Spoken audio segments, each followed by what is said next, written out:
ইউক্রেনীয় president Volodymyr জেলেনস্কিকে স্বৈরশাসক বলে মন্তব্য করেছেন মার্কিন প্রেসিডেন্ট ডোনাল্ড ট্রাম্প।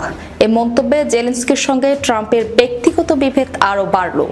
যুক্তরাষ্ট্র ইউক্রেনকে তহবিল ও অস্ত্র দিয়ে সহায়তা করেছে, কিন্তু ট্রাম্প ক্ষমতায় আসার পর থেকে যুক্তরাষ্ট্র হঠাৎ নীতি পরিবর্তন করেছেন এবং ট্রাম্প মস্কোর সঙ্গে আলোচনা শুরু করেছেন। গত বছর ইউক্রেনের প্রেসিডেন্ট হিসেবে জেলেনস্কির 5 বছর মেয়াদ শেষ হয়ে গেছে। মেয়াদের বিষয়টি নিয়ে সামাজিক যোগাযোগ মাধ্যম ট্রুথ সোশ্যাল মিডিয়ায় লিখেছেন, নির্বাচন ছাড়া একজন স্বৈরশাসক জেলেনস্কির দ্রুত পদক্ষেপ নেওয়া উচিত, না হলে তার আর কোনো দেশ থাকবে না। এর আগে মঙ্গলবার ট্রাম্প এক সংবাদ সম্মেলনে জেলেনস্কির সমালোচনা করেন। সাংবাদিকদের সঙ্গে আলাপকালে ট্রাম্প বলেন, চলতি মাসেই রুশ প্রেসিডেন্ট ভ্লাদিমির পুতিনের সঙ্গে বৈঠকের সম্ভাবনা আছে। ট্রাম্প বলেন, আমি এই যুদ্ধ শেষ করার ক্ষমতা রাখি।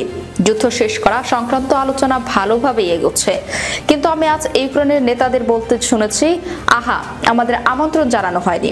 ভালো কথা, আমি বলতেই চাই, আপনারা সেখানে 3 বছর ছিলেন, আপনাদের এটা শেষ করা দরকার ছিল।